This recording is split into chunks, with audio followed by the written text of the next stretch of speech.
प्रकाशक प्रशांत आंबी यांना पोलिसांनी ताब्यात घेतलेला आहे। महत्त्वाची बातमी आपण पाहतोय। आमदार संजय गायकवाड यांच्या घरावरील मोर्चापूर्वी त्यांना ताब्यात घेण्यात आलेले आहे। चिखली पोलिसांनी प्रशांत आंबींना कुटुंबासह ताब्यात घेतलेला आहे।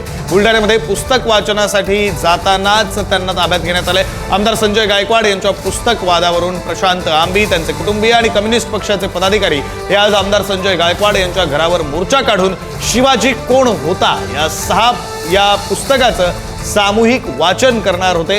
तर त्यापूर्वीच चिखली इथं प्रशांत आंबी यांच्या कुटुंबियांसह त्यांना पोलिसांनी ताब्यात घेतलेला आहे। खरं तर हा फक्त आमच्या कुटुंबियांचा प्रश्न नाहीये, यामध्ये शिवाजी महाराजांच्या नावाचा उल्लेख करून शिवीगाळ करण्यात आलेली आहे, जीवे मारण्याची धमकी देण्यात आलेली आहे। मी आणि माझे पती प्रशांत आंबी आम्ही दोघं देखील चळवळीतील कार्यकर्ते आहे। 10-12 वर्ष चळवळीमध्ये काम करतोय, त्यामुळे जीवाची भीती आम्हाला नाहीये। पण एखादा लोकप्रतिनिधी जर अशा पद्धतीने कायम बोलत असेल, हे झाल्यानंतर 2 दिवसानंतर आम्ही त्यांच्या मुलाची एक क्लिप व्हायरल झालेली बघितली, त्यामध्ये देखील ते अश्लील शिवीगाळ करतायत। तर अशा पद्धतीने जिजाऊच्या भूमीमध्ये शिवीगाळ जी होते, महाराष्ट्र याच्याकडे बघतोय आणि ही निंदनीय गोष्ट आहे।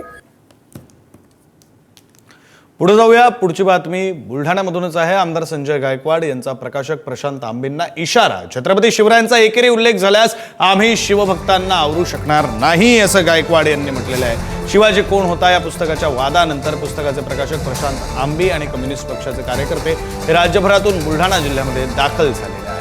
ते संजय गायकवाड यांच्या घरावर मोर्चा काढून शिवाजी कोण होता या पुस्तकाचं सामूहिक वाचन करणार आहेत। मात्र पुस्तकाचं वाचन करताना त्यांनी शिवाजी महाराजांचा एकेरी उल्लेख करू नये, अन्यथा शिवभक्तांना आम्ही आवरू शकणार नाही, असा इशारा आमदार संजय गायकवाड यांनी दिलेला आहे। त्यांचा आग्रह असा आहे की आम्हाला छत्रपती शिवाजी महाराजांवर जे शिवाजी कोण होता पुस्तक इथं वाचायचं नाही।